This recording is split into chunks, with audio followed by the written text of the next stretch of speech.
Operation சிந்தூருக்கு பல்வேறு உலக நாடுகளின் ஆதரவு கிடைத்ததாகவும், ஆனால் காங்கிரஸ் ஆதரவு மட்டும் தனக்கு கிடைக்கவில்லை என்றும் பிரதமர் மோடி கூறியுள்ளார்.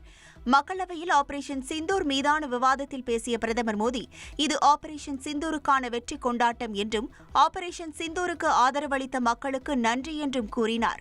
நாட்டில் மத கலவரத்தை தூண்டும் வகையில் பெஹல்காம் தாக்குதல் நடத்தப்பட்டதாக கூறிய பிரதமர் மோடி, ஆபரேஷன் சிந்தூரில் இந்திய ராணுவத்திற்கு முழு சுதந்திரம் வழங்கினோம் என்றும், இந்தியாவின் பதிலடி பயங்கரவாதிகள் கனவில் கூட நினைத்து பார்க்காத வகையில் இருந்ததாகவும் கூறினார்.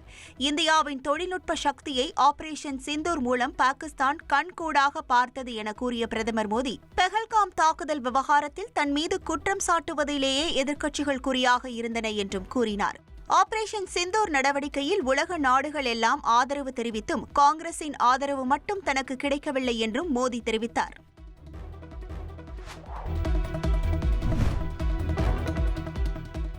இந்தியாவின் வெளியுறவு கொள்கையை மத்திய பாஜக அரசு சிதைத்துவிட்டதாக மக்களவை எதிர்க்கட்சித் தலைவர் ராகுல் காந்தி குற்றம் சாட்டியுள்ளார். மக்களவையில் ஆபரேஷன் சிந்தூர் மீதான விவாதத்தில் பேசிய அவர், பெஹல்காமில் நடத்தப்பட்ட கொடூரமான தாக்குதல் பாகிஸ்தான் அரசால் தெளிவாக ஒருங்கிணைக்கப்பட்டு அரங்கேற்றப்பட்டுள்ளதாக கூறினார்.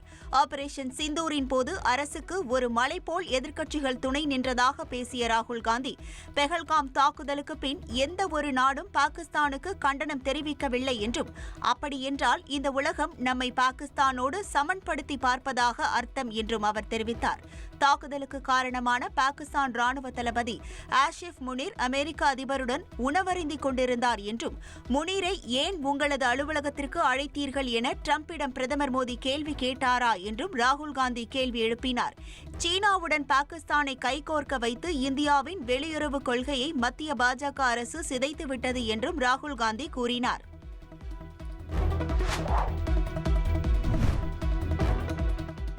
உங்களுடன் ஸ்டாலின் திட்ட முகாம் மூலம் இதுவரை 12,65,000 பேர் மனு அளித்திருப்பதாக தகவல் வெளியாகியுள்ளது. அதில் மகளிர் உரிமை தொகை கோரி 5.55 லட்சம் பேர் விண்ணப்பித்துள்ளனர். கடந்த 15ஆம் தேதி முதலமைச்சர் ஸ்டாலின் தொடங்கி வைத்த இந்த திட்டம் நவம்பர் மாதம் வரை மாநிலம் முழுவதும் நடத்தப்படுகிறது. இந்த திட்டத்தின் கீழ் அளிக்கப்படும் மனுக்களுக்கு 45 நாட்களுக்குள் தீர்வு காணப்படும் என தமிழ்நாடு அரசு தெரிவித்துள்ளது.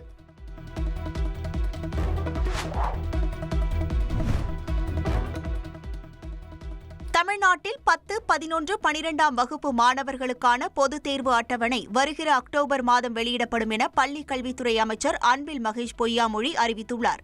தமிழ்நாடு மாநில பாடத்திட்டத்தில் படிக்கும் மாணவர்களுக்கு பள்ளிக் கல்வித்துறை வெளியிட்டுள்ள நாள்காட்டிப்படி முதல் பருவத் தேர்வு மற்றும் காலாண்டு தேர்வு செப்டம்பர் மாதம் 18ஆம் தேதி முதல் 26ஆம் தேதி வரை நடைபெறும் என்றும், காலாண்டு விடுமுறை செப்டம்பர் 27ஆம் தேதி முதல் அக்டோபர் 2ஆம் தேதி வரையில் அளிக்கப்படுவதாகவும் தெரிவிக்கப்பட்டுள்ளது. இரண்டாம் பருவத் தேர்வு மற்றும் அரையாண்டு தேர்வு டிசம்பர் 15ஆம் தேதி தொடங்கி 23ஆம் தேதி வரை நடைபெறும் என்றும், அரையாண்டு விடுமுறை டிசம்பர் 24ஆம் தேதி முதல் 2026ஆம் ஆண்டு ஜனவரி 1ஆம் தேதி வரை விடுமுறை அளிக்கப்படுவதாகவும் கூறப்பட்டுள்ளது. 2026ஆம் ஆண்டு பிப்ரவரி மாதத்தில் செய்முறை தேர்வும் மார்ச் மாதம் பொதுத் தேர்வும் நடைபெறவுள்ளது. இந்த நிலையில் வருகிற அக்டோபர் மாதம் 10, 11, 12ஆம் வகுப்பு மாணவர்களுக்கான பொதுத் தேர்வு அட்டவணை வெளியிடப்படும் என அமைச்சர் அன்பில் மகேஷ் பொய்யாமொழி கூறியுள்ளார். அனைத்து வித தேர்வுகளுக்கும் மாணவர்கள் மகிழ்ச்சியுடன் தன்னம்பிக்கையோடு தயாராக வேண்டும் என்றும் அவர் கேட்டுக் கொண்டுள்ளார்.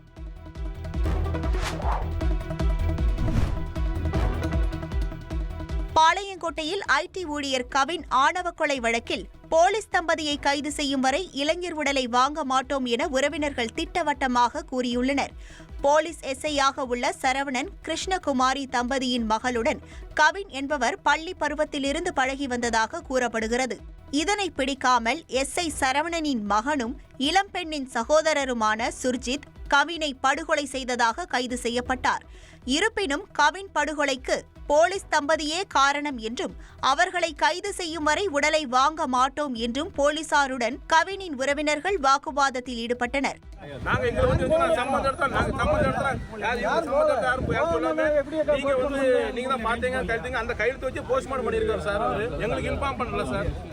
அப்போது கவினின் மாமா பரதன் பெட்ரோலை ஊற்றி தீக்குளிக்க முயன்றதால் பரபரப்பான சூழல் நிலவியது. இதனிடையே கவினின் தந்தையிடம் செல்போனில் பேசிய விசிக தலைவர் திருமாவளவன் தான் பக்கபலமாக இருப்பேன் என ஆறுதல் தெரிவித்தார்.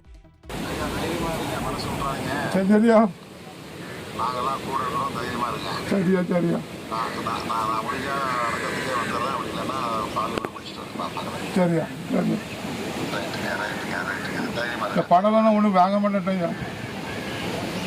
அதான் வாங்காமல் எடுத்த முடிவு நல்ல முடிவு. அப்புறம் பார்த்துக்கலாம். பணம் இப்போ என்ன நம்ம பிள்ளைங்க இல்லை அதில் 1 கோடி இருந்தாலும் வாங்க மாட்டேங்கய்யா. சரிங்க சரியா சரியா சரி. இதனிடையே நெல்லை காவல் ஆணையர் அலுவலகத்தில் தொடர்ந்து 4 மணி நேரத்திற்கும் மேலாக காவல் ஆணையர் நடத்திய சமாதான பேச்சுவார்த்தையில் எந்த உடன்பாடும் எட்டப்படவில்லை. போலீஸ் தம்பதியை கைது செய்யும் வரை கவின் உடலை வாங்க மாட்டோம் என உறவினர்கள் திட்டவட்டமாக தெரிவித்தனர்.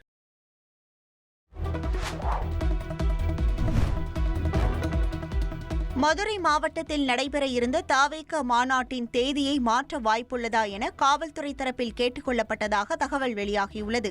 தாவேக 2வது மாநில மாநாடு ஆகஸ்ட் மாதம் 25ஆம் தேதி திங்கட்கிழமை அன்று மதுரையில் நடைபெறவுள்ளதாக அறிவிப்பு வெளியானது. இதனைத் தொடர்ந்து அக்கட்சியின் பொதுச் செயலாளர் ஆனந்த் மாநாடு தொடர்பாக அனுமதி பெற மாவட்ட காவல் கண்காணிப்பாளரிடம் மனுவை அளித்துள்ளார். இந்த நிலையில் மாநாடு நடைபெறும் தேதியை தொடர்ந்து அடுத்த 2 நாட்களில் விநாயகர் சதுர்த்தி வருவதால் தேதியை மாற்றி அமைப்பதற்கான வாய்ப்பு எதுவும் உள்ளதா என காவல்துறை தரப்பில் கேட்டுக் கொள்ளப்பட்டுள்ளதாக தகவல் வெளியாகியுள்ளது. கும்மிடிப்பூண்டி சிறுமியை கடத்தி பாலியல் வன்கொடுமை செய்யப்பட்ட வழக்கில் கைதானவரை 4 நாட்கள் காவலில் எடுத்து விசாரிக்க திருவள்ளூர் போக்சோ சிறப்பு நீதிமன்றம் காவல்துறைக்கு அனுமதி வழங்கியுள்ளது. கும்மிடிப்பூண்டி சிறுமி பாலியல் வன்கொடுமை வழக்கில் அசாமைச் சேர்ந்த ராஜு விஸ்வகர்மா அண்மையில் கைது செய்யப்பட்டார். அவரை போலீஸ் காவலில் விசாரிக்க அனுமதி கோரிய வழக்கில் நேரில் ஆஜர்படுத்துவதற்காக பலத்த பாதுகாப்புடன் போலீசார் அவரை திருவள்ளூர் நீதிமன்றத்திற்கு அழைத்து வந்தனர். வழக்கை விசாரித்த நீதிபதி 4 நாட்கள் போலீஸ் காவல் வழங்கி உத்தரவிட்டார். பின்னர் அவரை போலீசார் அழைத்துச் செல்லும் போது வழக்கறிஞர் தாக்க முற்பட்டதால் பரபரப்பான சூழல் நிலவியது.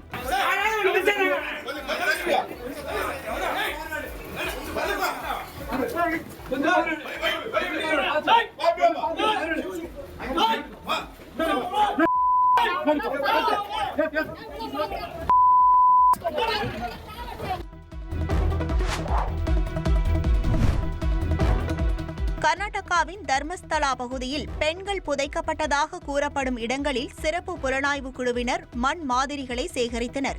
1995 முதல் 2014ஆம் ஆண்டு வரை 100க்கும் மேற்பட்ட பெண்கள் மற்றும் சிறுமிகள் பாலியல் வன்கொடுமை செய்யப்பட்டு தர்மஸ்தலாவில் புதைக்கப்பட்டதாக வெளியான செய்தி நாடு முழுவதும் பெரும் அதிர்வலைகளை ஏற்படுத்தியது.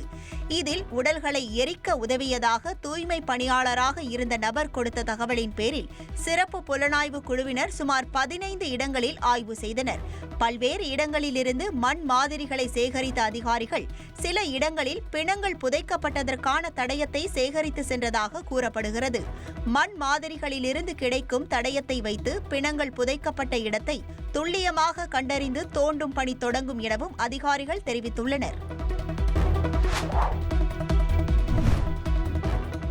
ஒடிசா கடற்கரையில் உள்ள அப்துல் கலாம் தீவிலிருந்து உள்நாட்டு தயாரிப்பான பிரளய் ஏவுகணையின் 2 தொடர்ச்சியான சோதனைகளை வெற்றிகரமாக நடத்தியதாக DRDO தெரிவித்துள்ளது.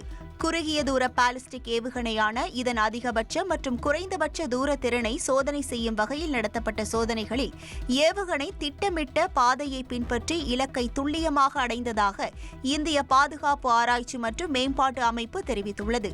சுமார் 150 முதல் 500 கிலோமீட்டர் தூரம் வரை சென்று தாக்கும் திறன் கொண்ட பிரளய் ஏவுகணை இந்திய ஆயுத படைகளின் திறன்களை மேம்படுத்தும் என பாதுகாப்புத்துறை அமைச்சர் ராஜ்நாத் சிங் தெரிவித்துள்ளார்.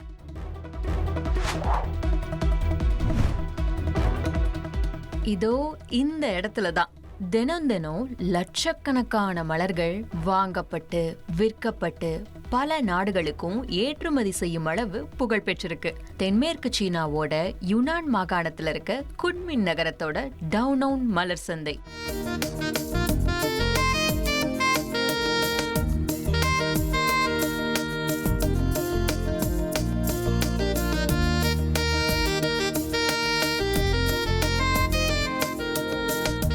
சாதாரண சந்தை கிடையாது, ஆசியாவுடைய மிகப்பெரிய மலர் சந்தை.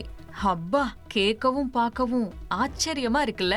இன்னொன்னு தெரியுமா, இந்த இடத்துல தான் சீனாவோட 70% மலர் வர்த்தகம் நடக்குது. ஒவ்வொரு வருடமும் டவுனான்ல இருந்து மட்டும் சராசரியா 1400 கோடி மலர்கள் வியாபாரம் செய்யப்படுது. 2024 மட்டும் 13,000 கோடி ரூபாய்க்கு விற்பனையாகிருக்கு. டவுனவுன் வெறும் மலர் சந்தை மட்டும் இல்ல, இது விவசாயிகளுடைய உயிர் நாடி. பூக்கள் நாடுகளை எப்படி இணைக்க முடியும் அப்படிங்கிறதுக்கான ஒரு அழகான எடுத்துக்காட்டு.